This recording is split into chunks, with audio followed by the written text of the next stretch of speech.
What's the idea? Oh, just to remind me of home. Piccadilly, but you don't live there. Well, not exactly, but it's part of every Londoner's home. Good place to spend some leave, eh? You could do a lot worse. What's it like, Piccadilly? What's it like? Oh, I don't know. It's just different somehow. It's got everything. The center is Piccadilly Circus. It's a kind of roundabout. And right below it there are tube railways which carry people from everywhere to Piccadilly, the center of London.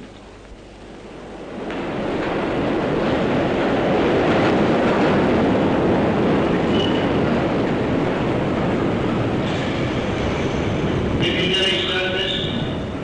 Piccadilly Circus. Seymour Street, Oxford Circus, Baker Street, Finchley Road, Henry Park.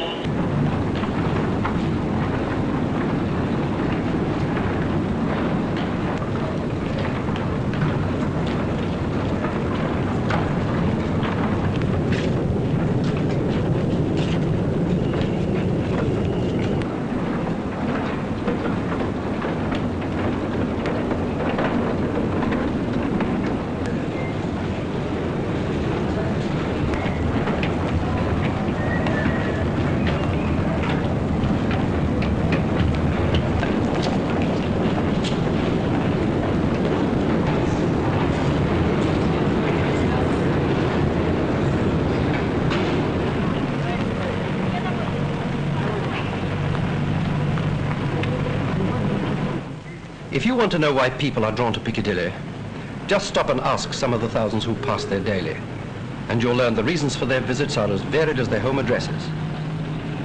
You see, Piccadilly Circus is more, much more than the center of a city. It's a meeting place for everyone from all over the world. Somehow, I always think of Piccadilly Circus as the hub of a wheel. The spokes are the Haymarket, Coventry Street, Shaftesbury Avenue, Regent Street. Have you ever thought what Regent Street looked like 100 years ago? The same with Piccadilly. It's changed a lot since 1840. Lower Regent Street now. Very different 100 years back. Pall Mall always has been and still is the center of London's clubland.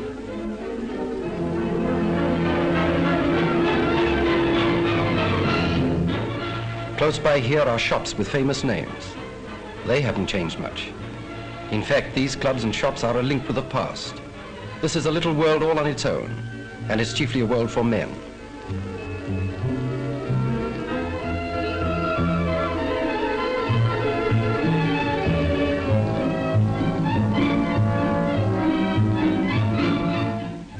The old Piccadilly of gambling houses and family mansions has long given way to hotels, restaurants, cinemas, banks, offices and public buildings, to Burlington House, the home of the Royal Academy, arcades and shops.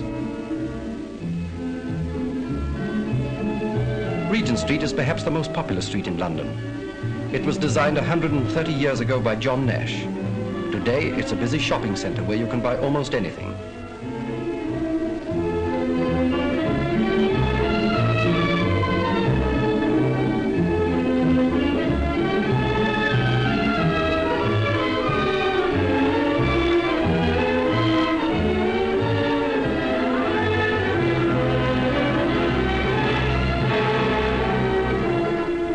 If you watch a wheel turning, the hub seems to stand still. It's like that with Piccadilly Circus. Before the war, the circus was often one solid block of traffic. But now there aren't many private cars. People go by underground, omnibus, taxi and bicycle. Even the old horse is seen again.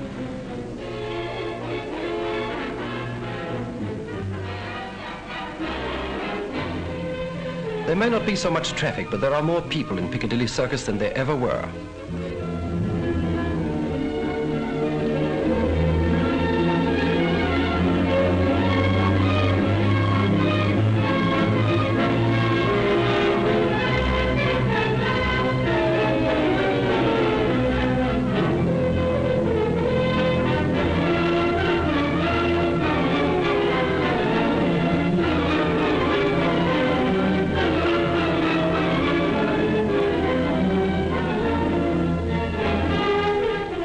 I always say, you can watch people better in Piccadilly Circus than in any other part of London. I've stood and looked at them hundreds of times.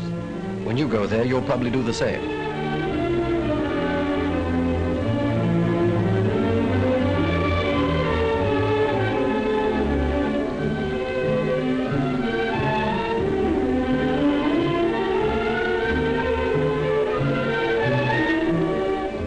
You'll certainly have no trouble in finding an eating place around Piccadilly Circus. There are restaurants of every kind and description. The food is still good and varied in spite of the war.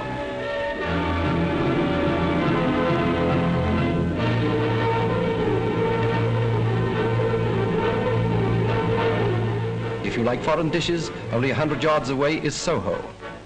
Soho is a fascinating place crowded with restaurants, open markets, and narrow streets. You'll see plenty of signs of war around Piccadilly. The Shaftesbury Theatre and Queen's Theatre are both gone.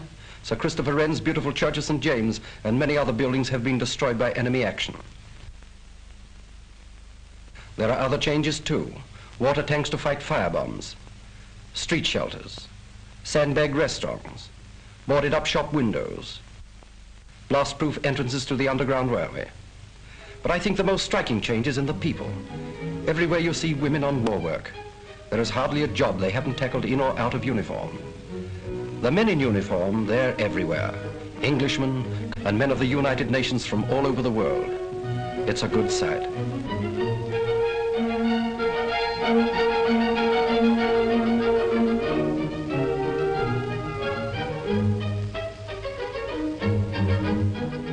Although private cars have largely gone, their place is filled by all kinds of service vehicles. London is very much a city at war. Part of the pattern of this worldwide conflict can be seen in Piccadilly Circus. Every boarding, every hoarding, and nearly every building carries some message. And there are many first-class exhibitions showing the work being done by the Allied countries.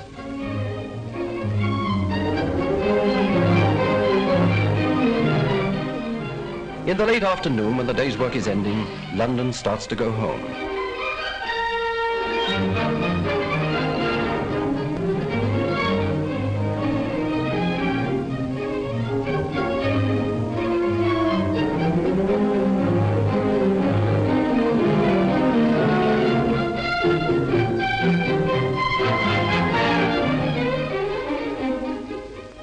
One thing you'll notice about Londoners, they always make the most of fine weather.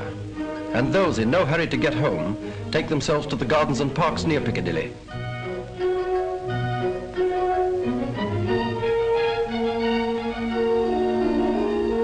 If you visit Leicester Square, you'll find yourself in the heart of cinema land. Queues form outside the cinemas to see the latest films. And while they wait, street artists give their own peculiar performances. There must be a score of cinemas around Piccadilly, although some of them have been bombed like the theatres.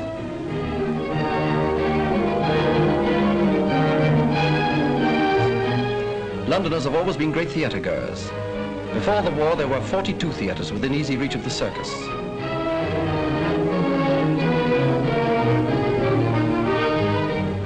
If I remember rightly, it was about the beginning of this century that the first moving pictures of Piccadilly Circus were taken.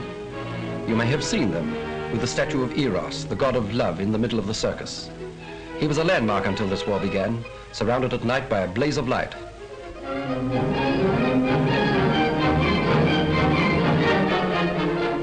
Eros is gone for the present, and those lights with him.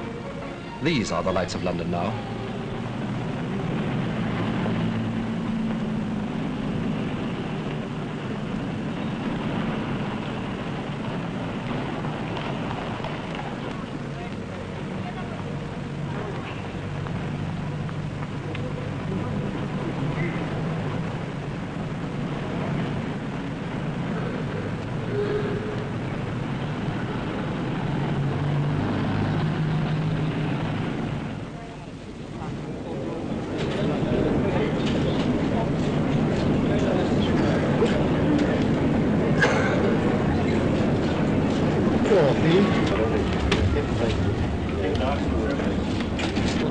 Thank you too much.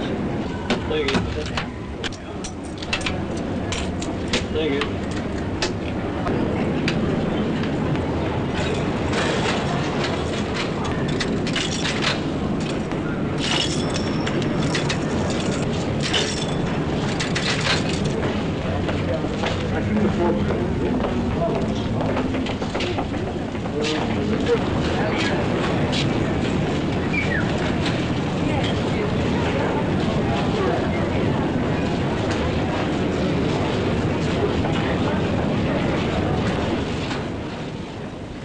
Well, that's how it is. People on the move, people coming and going day and night, right up to the last train home. That's Piccadilly. Then one train. Hurry up, please.